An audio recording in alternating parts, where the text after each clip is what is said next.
Nanti kita bisa kembali Recording in progress. ke tag. Sebentar.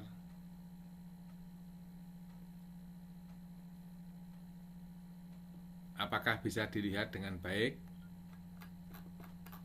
Bisa, Bapak. Bisa, Bapak. Nah, ini sebentar. Nah, ini kisi-kisi. Pertama tentu kita akan mulai dengan gelombang elektromagnetik. Ya. Di bab-bab depan, karena itu yang mendasari banyak hal ya. Jadi istilah dan definisi, ada panjang gelombang, ada frekuensi, ada amplitudo. Ini perlu kita paham. Lalu berikutnya, sifat gelombang elektromagnetik. Gelombang elektromagnetik sebagai partikel dan sebagai gelombang. Waktu dia sebagai gelombang, maaf salah ketik ini, maka merambat, dan pada perambat itu ada komponen atau vektor, ada komponen listrik dan komponen magnet, yang itu merambat secara tegak lurus antara vektor listrik dan vektor magnet. Nah, sebagai partikel, maka gelombang elektromagnetik mempunyai energi. Nah, energi ini ada kaitannya dengan panjang gelombang. Ya. Yang intinya semakin panjang gelombang, energinya semakin rendah. Nah, pertanyaannya, penggunaan gelombang pendek itu dalam aplikasi contohnya apa? Mbak Isna ingat enggak? Contohnya apa penggunaan gelombang pendek dalam aplikasi? Mbak Nufia ingat? Atau Vicky?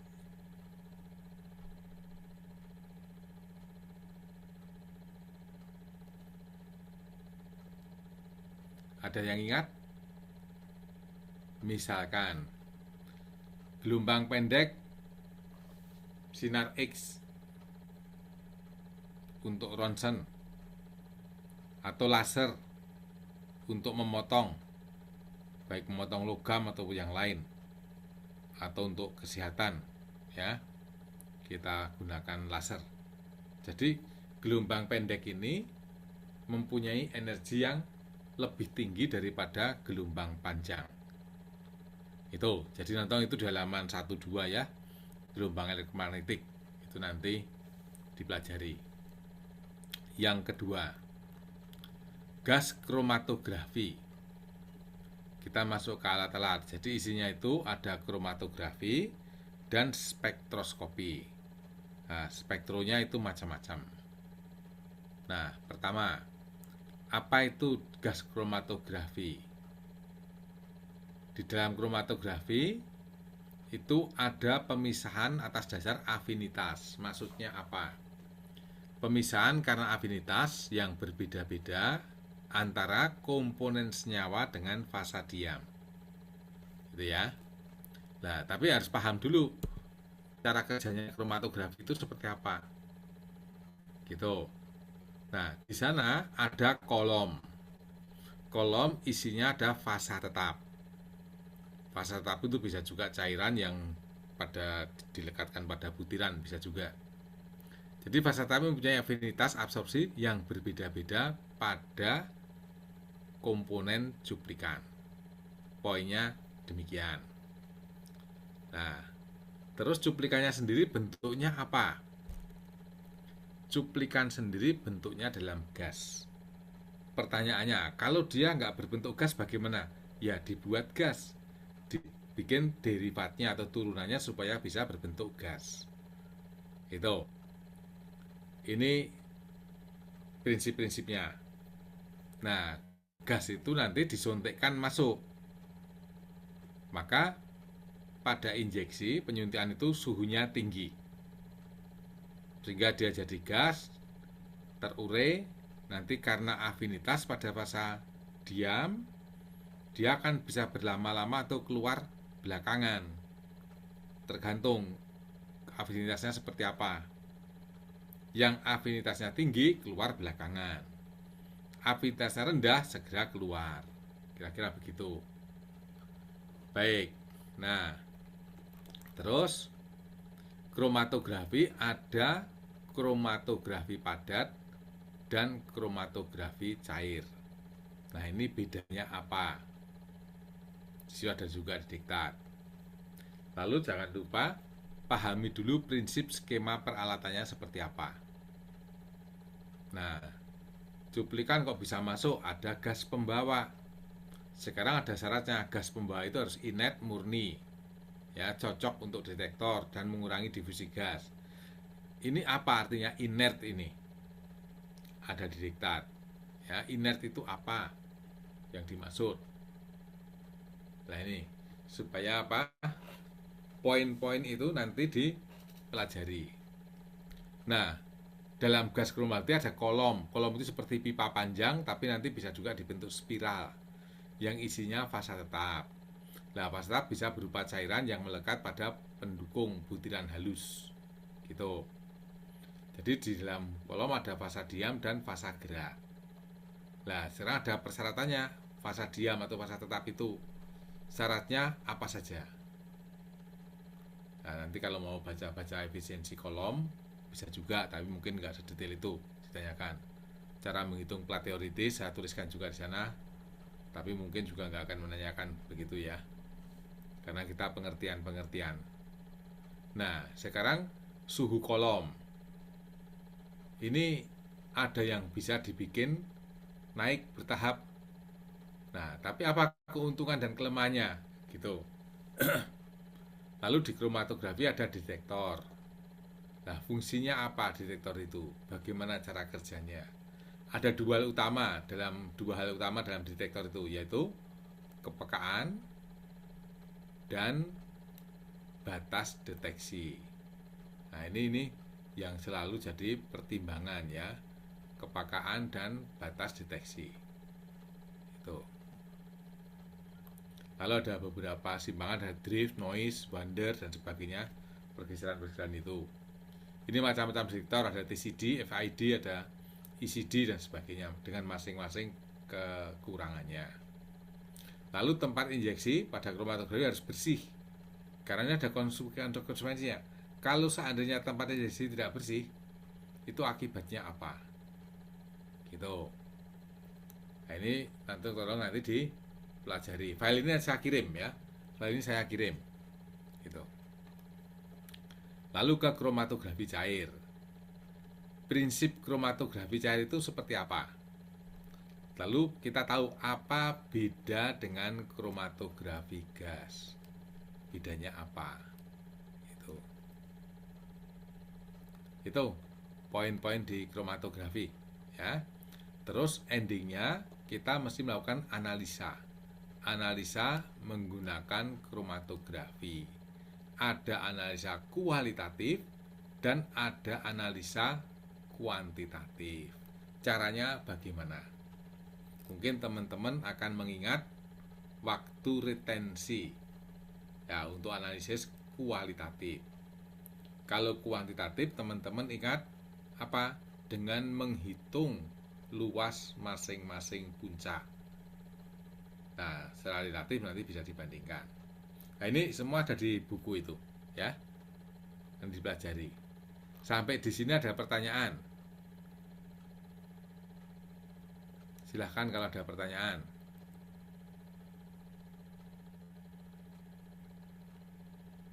Jadi misalkan soalnya, ya, apa yang dimaksud, terangkan, bla bla bla bla. Kira-kira seperti itu. Bagaimana teman-teman? Tentang gelombang elektromagnetik dengan kromatografi? Sudah mendapatkan poin-poinnya? Halo? Gimana Giara? Theo? Ya, Pak. Poin-poinnya dapat ya? Mbak Giara juga punya diktatnya Punya, ya? Pak. bukunya, Pak. Sebenarnya kalau teman-teman belajar semalam saja, terus nanti bikin catatan kecil, poin-poin itu, enggak, sudah cukup untuk ujian sebenarnya. Baik, kita lanjutkan ya. Sebelum nanti kita masuk ke dalam diktat ya. Oke, kita lanjutkan.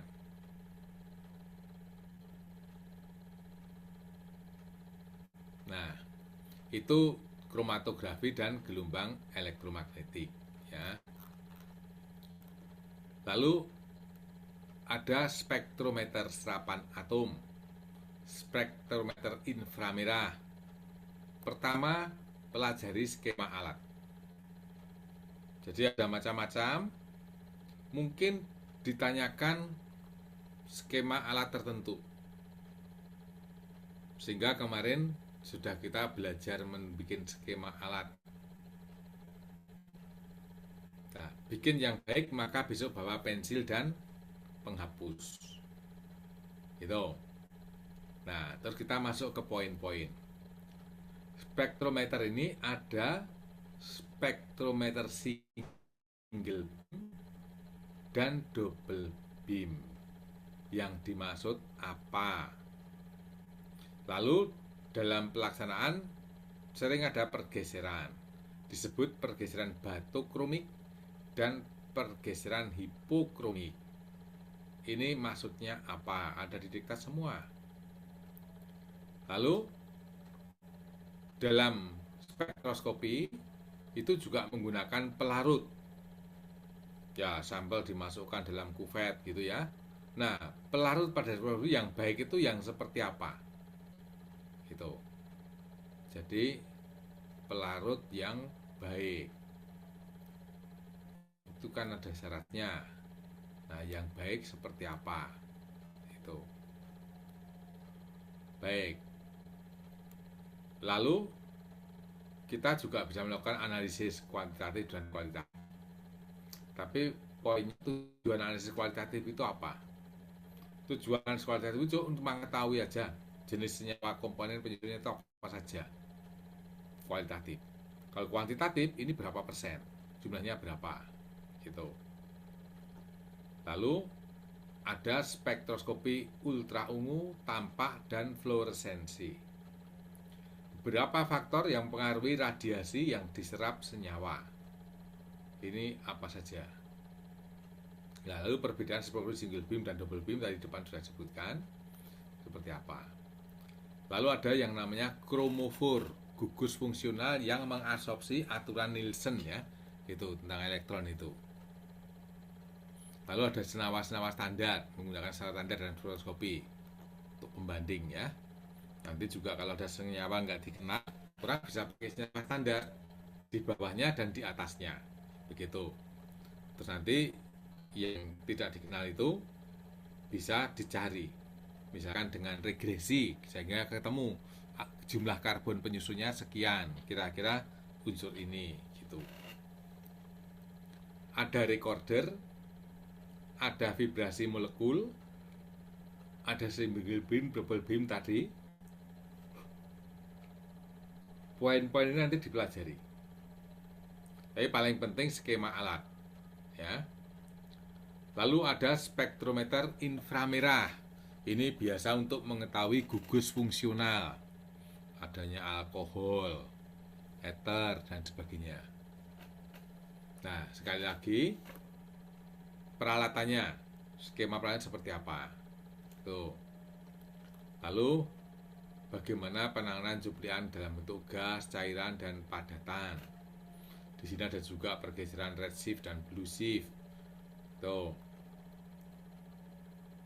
Lalu berikutnya yang di akhir-akhir saya tuliskan spektroskopi fluoresen.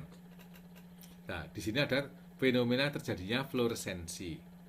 Ya. Itu skema peralatan bisa dipelajari di diktat, juga ditahukan. Khas pada fluoresensi, ada yang nanti belok ya, tegak lurus gitu, terus tangkap detektor. Nah, nanti pelajari gambarnya. Itu sekilas. Ada pertanyaan kah?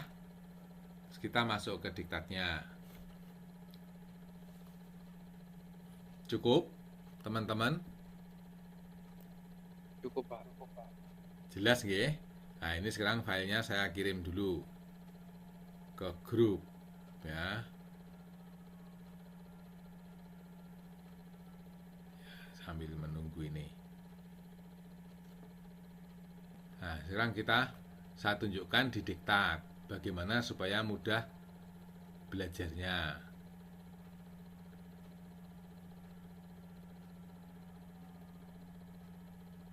Teman-teman suka menggunakan stabilo enggak dalam belajar?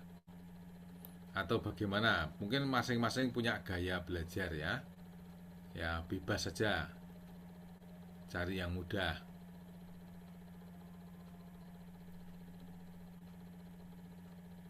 Mungkin saya cari yang belum kotor.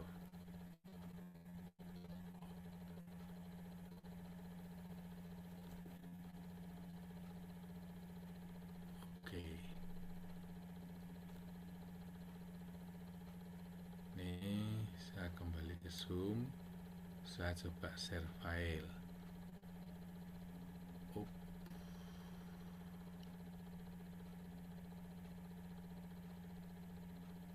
Mudah-mudahan kelihatan.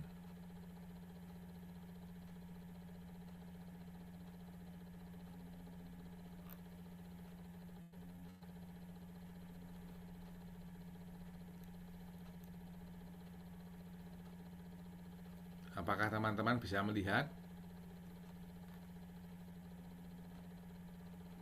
Belum ya?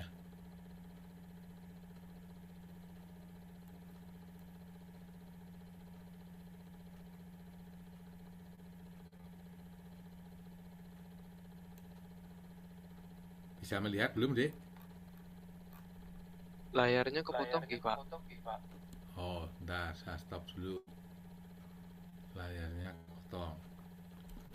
Mungkin karena saya menggunakan 2 monitor, saya lepas satu aja, ya.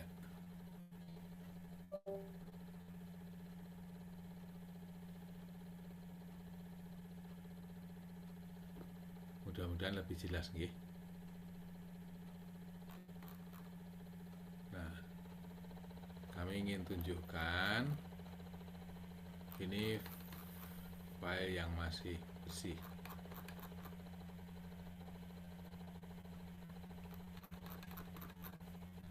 Caranya belajar biar mudah. Kita masuk ke, nah, kemarin sudah kita coret-coret kan? Nah, teman-teman itu bisa pahami gini. 2 sifat gelombang magnetik, Anda ringkas. Oke. Nah, sekarang ada komponen vektor listrik dan komponen magnet ditandai. Nah, yang begini-begini tolong bisa dipahami. Gitu. Terus ini sifat-sifat gelombang, frekuensi, kecepatan ada semua ya. Gitu. Terus sifat sebagai partikel. Gelombang magnetik mempunyai tenaga yang berasal dari setiap foton di dalam gelombang tersebut.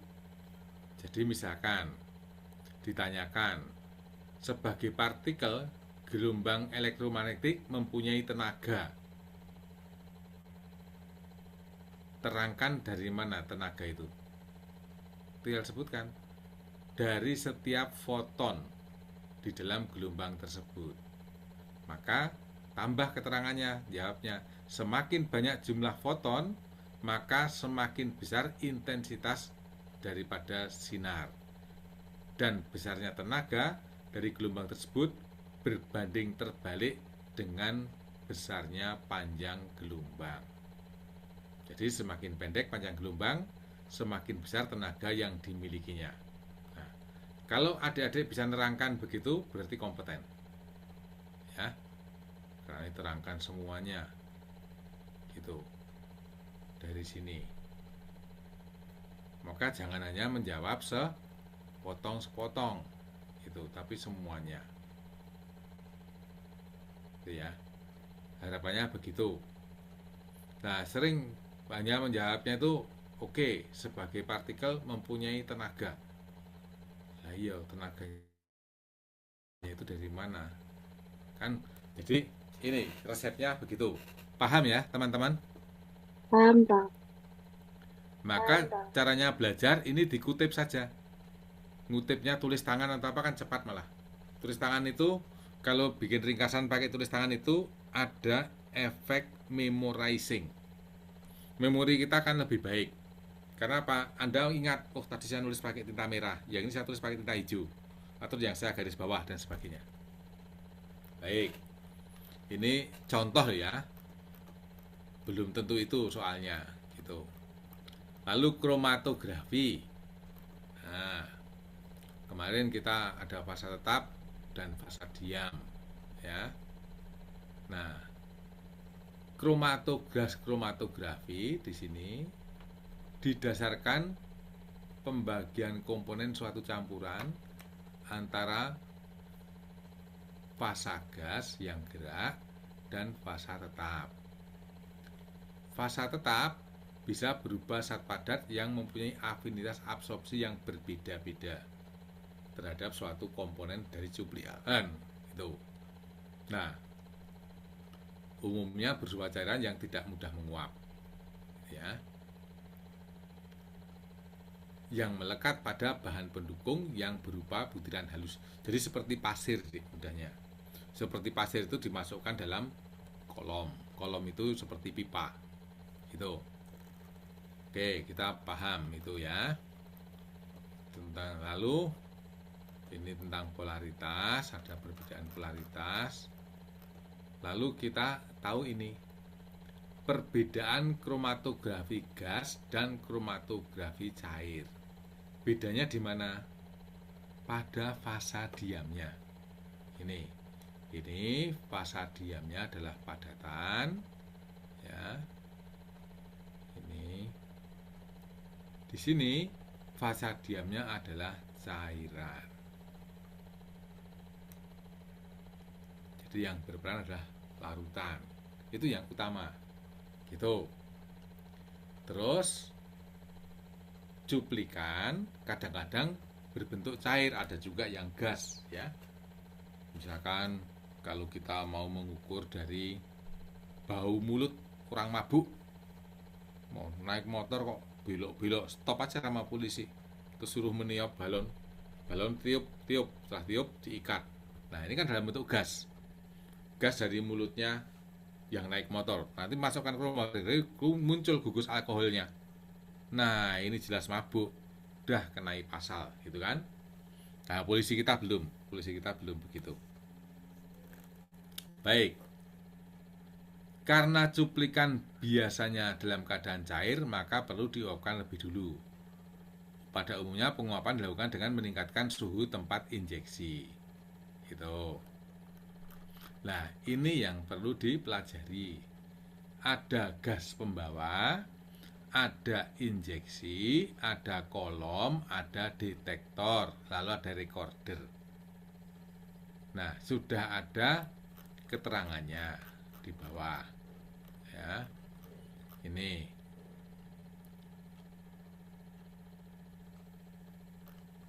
Tinggal dibaca di sini.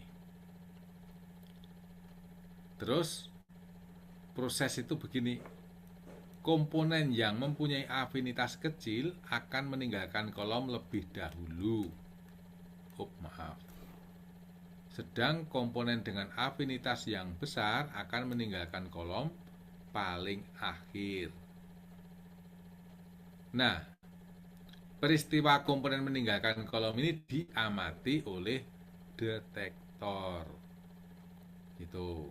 Nah, detektor mengukur besaran fisik ya dari antar pasar secara hubungan gas tersebut, kemudian mengubahnya menjadi isyarat listrik yang setara dengan kadar suatu komponen yang lewat dengan jumlah mutlak dari komponen dalam gas pembawa. Itu. Nah, isyarat itu nanti diterima oleh recorder, diterjemahkan dalam bentuk kromatogram. Ada puncak-puncaknya. Itulah disitulah kita melakukan analisa kualitatif dan kuantitatif. Nah, tadi di bawah saya tunjukkan gambarnya. Kalau mau belajar, nanti ini di bagian belakang, ini detektor macam-macam ya. Ini pergeseran, nah ini pergeseran, nih, ini plat teoritis, ini dari injeksi, dia akan keluar. Di sini bentuk puncak. Lah, X ini adalah waktu retensi.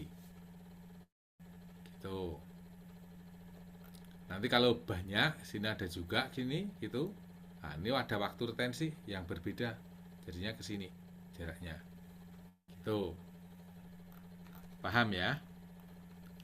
Nah, jadi X itu jarak dari injeksi ke puncak maksimum. Lalu panjang atau lebar ala segitiga, apalagi di puncak kita perpanjang sehingga memotong garis dasar membentuk segitiga yang nanti bisa dihitung luasnya. Gitu.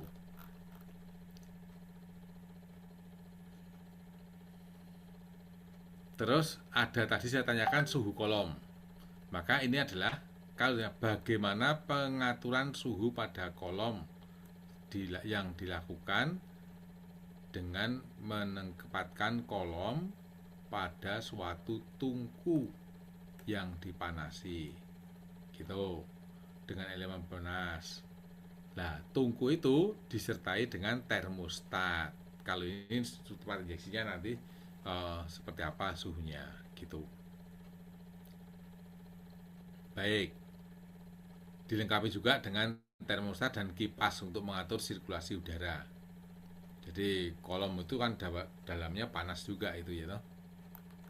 Tuh.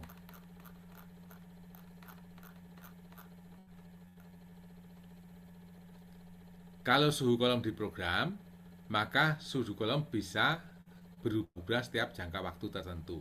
Naik begitu. Nah, pemrograman itu apa?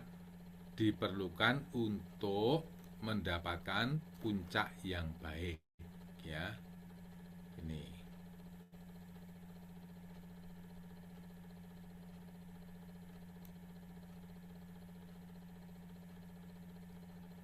sehingga nanti mudah diukur.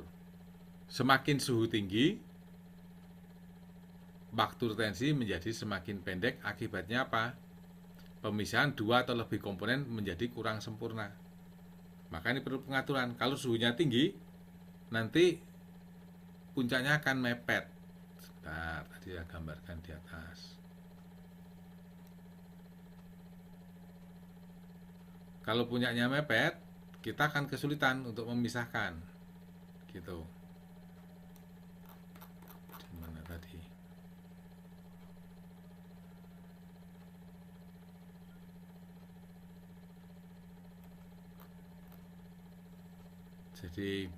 Jadi mesti diatur suhunya berapa yang optimal ya.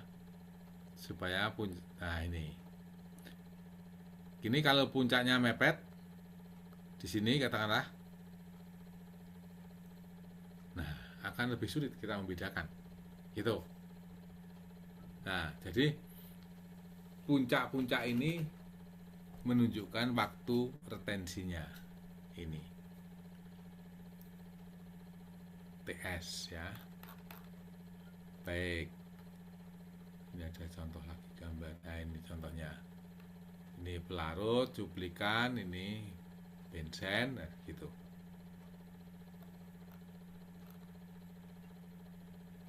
Oke. Nah, pelarut ini ada macam-macam ya. Ada bersifat momen dipol, proton donor, akseptor, pelarut mempunyai tenaga dispersi dan sebagainya. Nah, di dalam penggunaan pelarut harus memenuhi syarat-syarat. Apa? Bebas senyawa tertentu, bebas dari benda yang dapat mengganggu serapan. Kalau menggunakan air suling, dipilih air suling yang bebas mikroorganisme, dipilih bahan yang kemudiannya tinggi, dipilih pelarut yang tidak menggunakan bahan pengawet, bebas gelembung, mempunyai viskusitas rendah, memenuhi keselamatan selama penggunaan dan seterusnya. Ini untuk pelarutnya. Terus, ya, kita biasanya melakukan penyaringan juga ya. Nah, kita terus.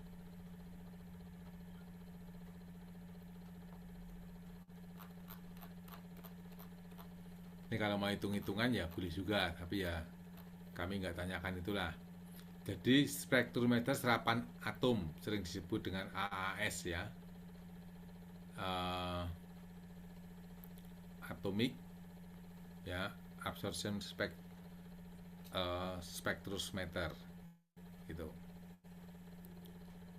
Ini biasa digunakan untuk mendeteksi unsur-unsur dalam suatu senyawa, logam misalkan. Ini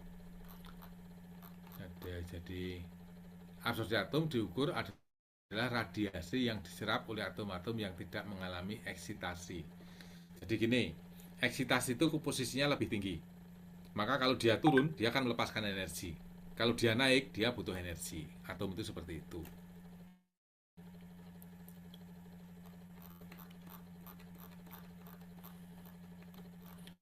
Lalu peralatan, tolong dipahami nih ya, peralatannya. Jadi ini kalau ditanya chopper itu apa ya, ada monokromator itu apa, jangan nanti menerangkan monokromator tentang chopper gitu. Jadi tapi ini detektor ya, dari recorder, printer. Jadi ini tolong dipelajari semua, atau di copy atau dihafalkan, monggo. Lah, berarti ada sumber radiasi. Biasanya halo katode lem ya, lampu katode itu untuk apa? Sumber radiasinya. Sumber cahayanya. Gitu. Chopper ini gunanya untuk apa?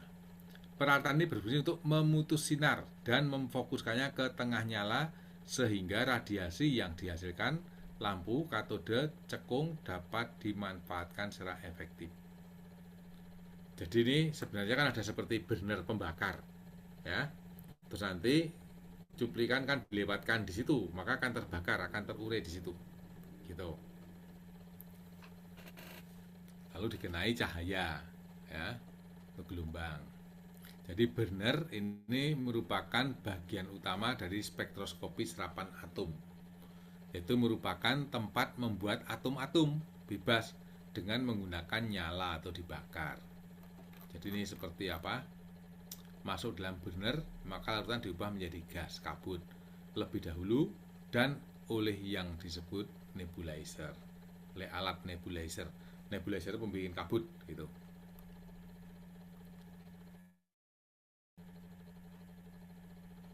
Ini proses buatan kabutnya.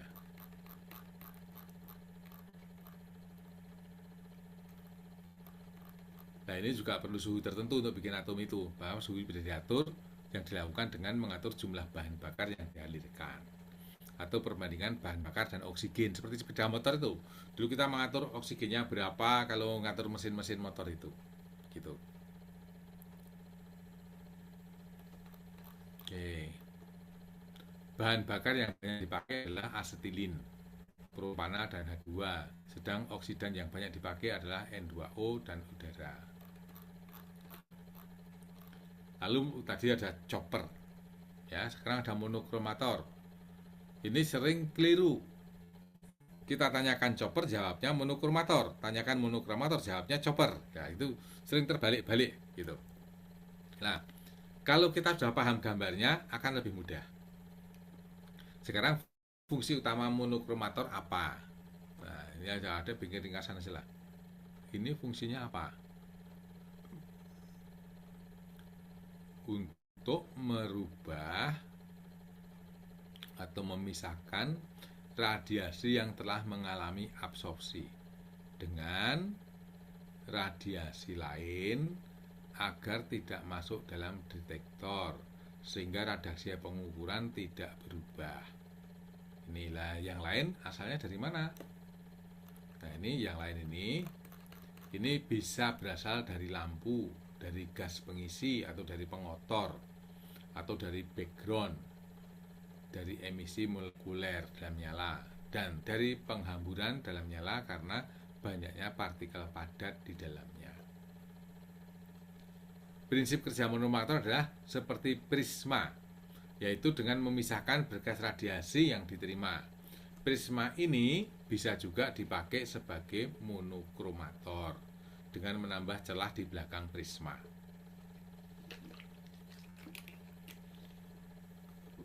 Gambarnya ini. Nah, seperti ini.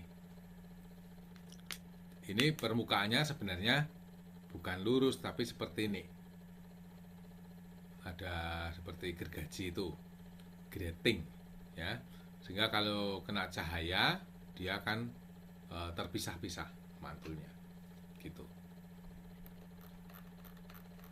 Oke. Lalu ada detektor dan recorder. Ini saya berikan hitung-hitungan sedikit. Lalu inframerah, FTIR, ini banyak sekali digunakan, ya. Kalau diminta, tolong sebutkan penggunaan radiasi inframerah. Untuk apa? Ya, untuk kesehatan misalkan, untuk jaringan yang tidak aktif, lemah, kalau orang kena stroke, sinar. Atau mungkin orang yang capek, sinar merah, pijat, dan sebagainya. Nah, banyak digunakan berbagai hal, ya. Tetapi di sini kita kaitkan dengan ikatan-ikatan atom dan molekul sebagai cara mengenali molekul tersebut. Nah, jadi inframerah ini nanti dikaitkan dengan itu, ikatan atom dalam molekul sebagai cara mengenali molekul tersebut. Poinnya itu. Baik. Nah, penyerapan energi dari radiasi inframerah, jadi cahaya itu kan bisa bikin panas, itu karena ada energi, maka kita berjemur.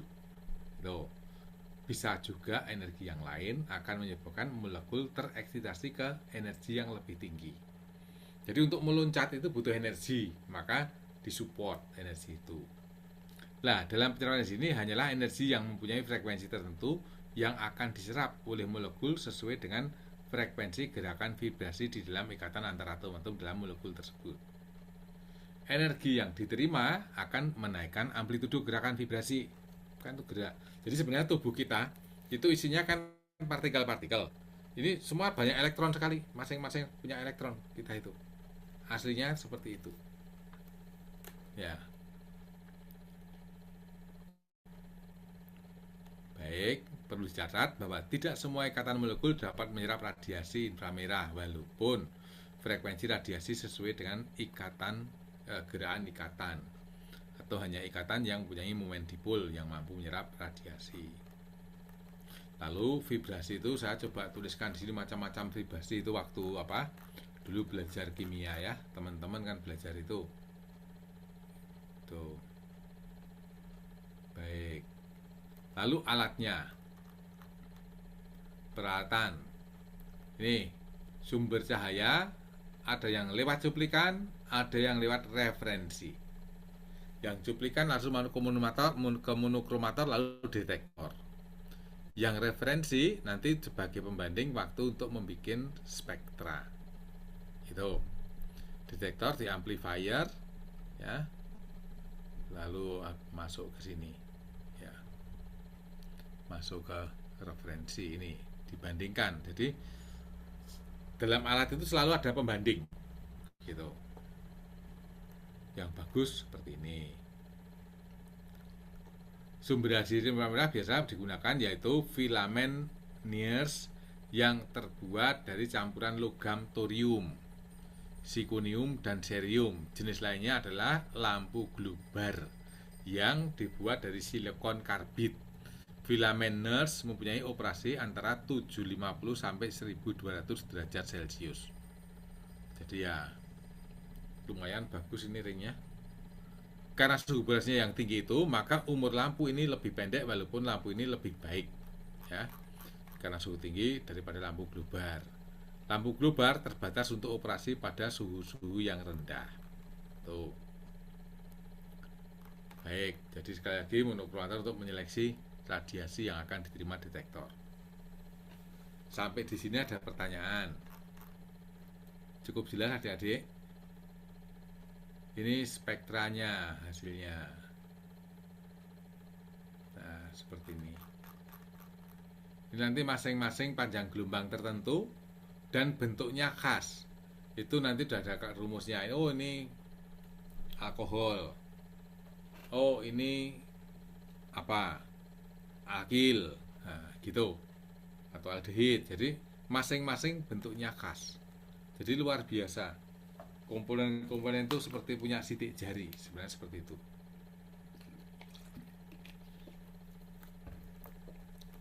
Baik. Cuplikan bisa berbentuk padat, dapat dilakukan dengan dibuat film, dilebur atau dibuat mul dengan cara menumbuk cuplikan sampai halus, kemudian ditambahkan beberapa tetes nujol atau senyawa sejenis lain sehingga diperoleh bentuk pasta. Dari bentuk pasta ini kemudian ditempatkan di antara dua buah lempeng garam NaCl, kemudian ditekan sehingga diperoleh lapisan film tipis yang siap dibuat spektra. Yang pertama. Yang kedua, dengan KBR pelet. Pembuatan pelet dilakukan dengan menumbuk cuplikan sampai halus, kemudian cuplikan campur dengan KBR. Penumbukan diulangi lagi sampai KBR dan cuplikan benar-benar homogen campur. Lalu penumbukan biasa dilakukan dengan menggunakan martil atau alu ukuran kecil. Nah, sudah cuplikan KBR benar-benar homogen, maka campuran tersebut dimasukkan alat pembuat pelet. Jadi seperti pelet lempengan kecil gitu, ya. Tuh. Lalu prinsip kerja alatnya adalah dengan menekan campuran tersebut sekaligus mengisap air yang ada di dalam campuran. Kelemahannya apa? Alat ini apabila air tidak seluruhnya terserap, maka akan timbul serapan OH pada spektra. Kelemahan lain, apabila waktu menekan menggunakan tekanan yang terlalu besar, maka bisa terjadi perubahan sifat-sifat fisika dari cuplikan. Bahkan sebagian sifat kimianya juga bisa berubah. Tuh, cuplikan yang punya titik didih rendah maka dapat dilakukan dengan pemanasan kemudian membiarkan uap cuplikan mengkristal di antara dua buah lempeng garam. Untuk polimer organik dapat dilakukan dengan melakukan cuplikan ke dalam pelarut yang cocok kemudian diuapkan dan dibuat film tipis di antara dua pelet garam ya. Kalau titik didihnya tinggi, titik pelarut tinggi, maka penguapan dilakukan dengan vakum atau dengan pemanasan. Lalu bagaimana menganalisa spektra? Biasanya dilihat itu. Bagi yang biasa ya mudah ya, menggunakan interpretasi itu. Mencocokkan pada buku atau literatur yang tersedia, dicari buku khusus di lab saya ada. Menggunakan tabel, pada tabel ini serapan gugus tertentu akan disebutkan bilangan gelombangnya berapa. Jadi kata kuncinya itu ini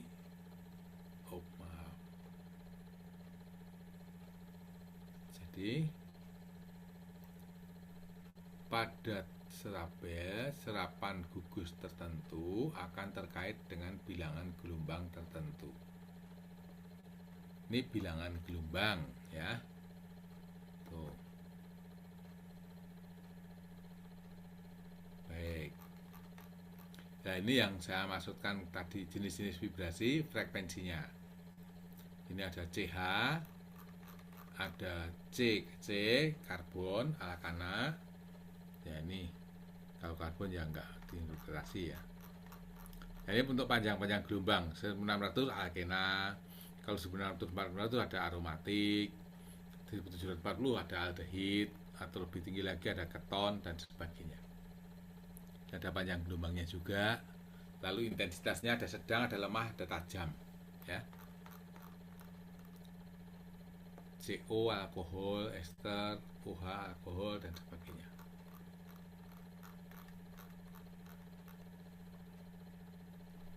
Oke. Ini jenis vibrasi, frekuensi dan panjang gelombang, dan ini saya bikinkan tabel kelanjutan yang di bawah tadi itu. Jadi saya ngutip dari buku ya. dari buku spektroskopi halaman 99 waktu itu. Ini hitung-hitungannya. Baik. Sampai di sini adakah pertanyaan?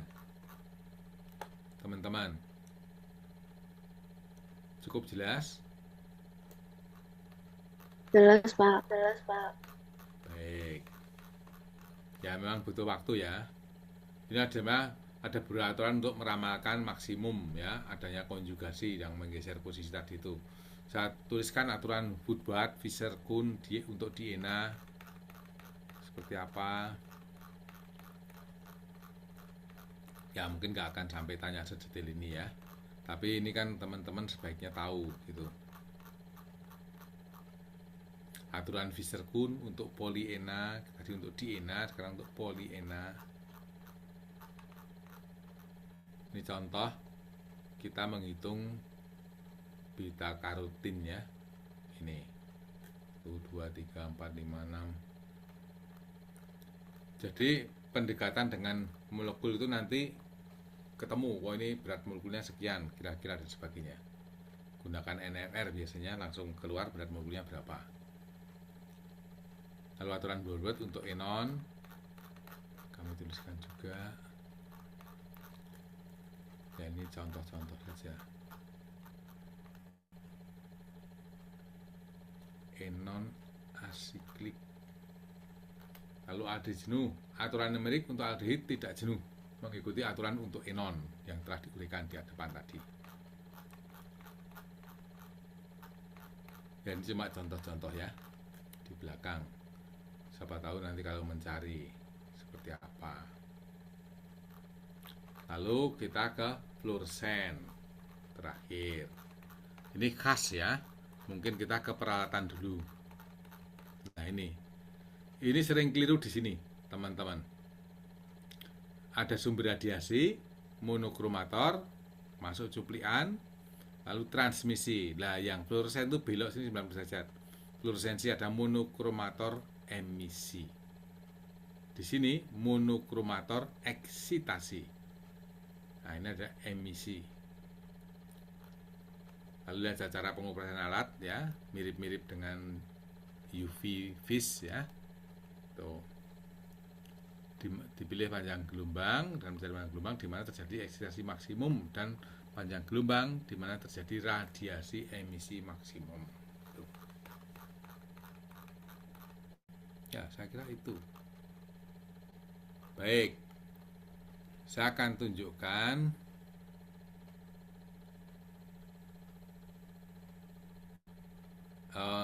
adik-adik juga bisa mencari gambar-gambar ya dari internet, misalnya diketik image spektrometer seperti apa gitu kan. Ini bisa juga untuk lebih mudah memahami. Ini kan dulu masih sketsa saya bikin ya. Jadi nanti seperti apa misalkan. Kemudian di sini ada, oh enggak ada. Baik, nah ini sedikit-sedikit kimia ya. Silahkan kalau ada pertanyaan terkait dengan persiapan ujian. Izin bertanya Bapak. Ya, monggo. Berarti besok ada perhitungan atau tidak ya? Ya, pasti pertama menggambar ada, soalnya IC, tapi pengertian-pengertian ya, gitu. Tapi kalau pengen hitung-hitungan ya kita bikinkan hitung-hitungan. Oh, nggak usah Pak. Terima kasih Pak. Enggak, karena menanyakan kalau mungkin saya kan orang eksakta, saya suka matematik, ya bisa saja nih kita bikinkan hitung-hitungan. Kalau memang supaya nilainya tinggi karena semua pandai hitung-hitungan kan, misalnya begitu. Kami kan suka hitung-hitungan ya, udah kita penuhi toh. Tapi pengertian-pengertian yang saya maksud, karena ini kan ya kan bukan teman orang-orang kimia ya. Kalau di kimia ya mungkin baik itu. Perlu pengen hitung-hitungan adik-adik yang lain? Pengertian saja Pak. Sama gambar sudah cukup. Oke.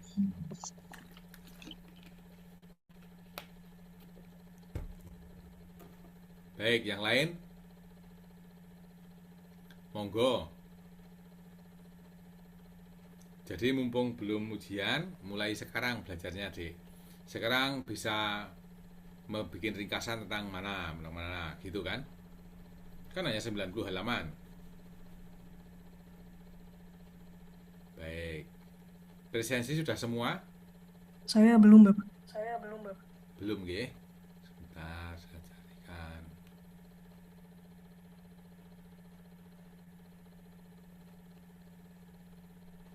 Yang merasa belum presensi, saya share ini. Silahkan.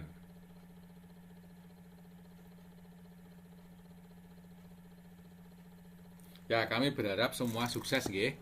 Karena nilai saya kan hanya 50%. Nanti digabung dengan nilai dari Bu Rizka. Ya, mudah-mudahan dari Bu Rizka juga baik-baik nilainya, harapan kami.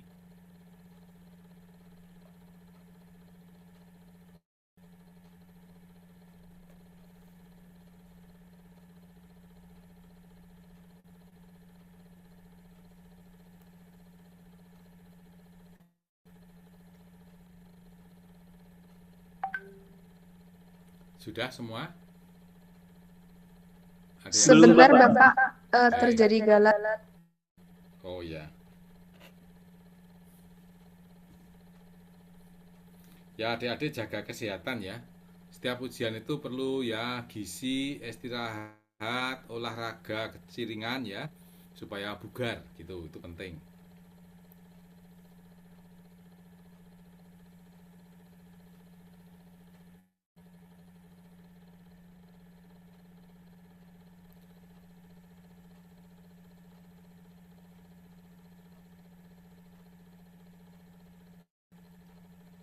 Oke, dicoba.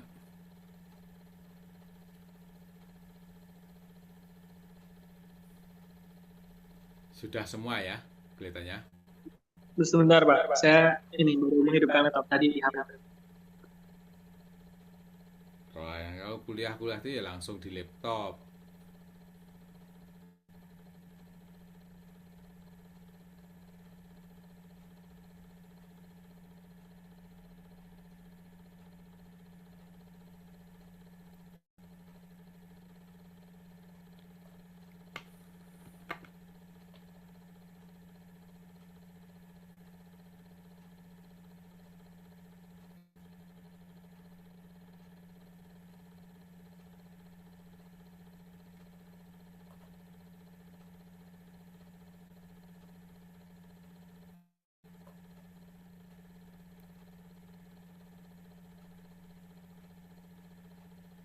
Belum bisa deh.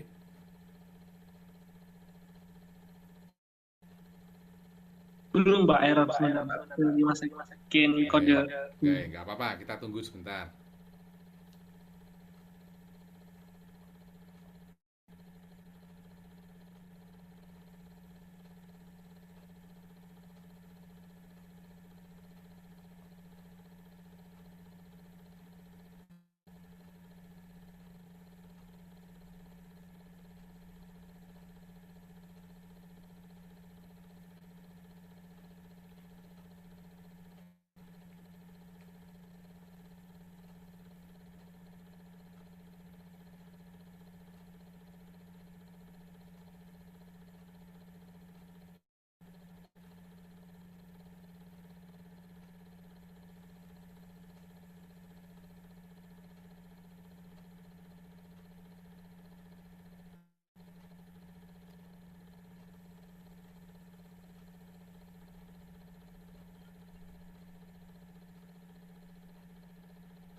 Sudah, Pak. Terima kasih.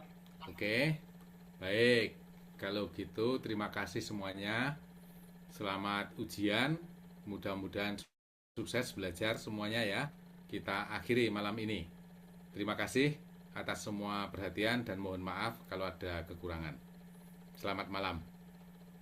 Terima kasih, Pak. Terima kasih, Bapak. Terima kasih. Selamat malam, terima kasih Pak.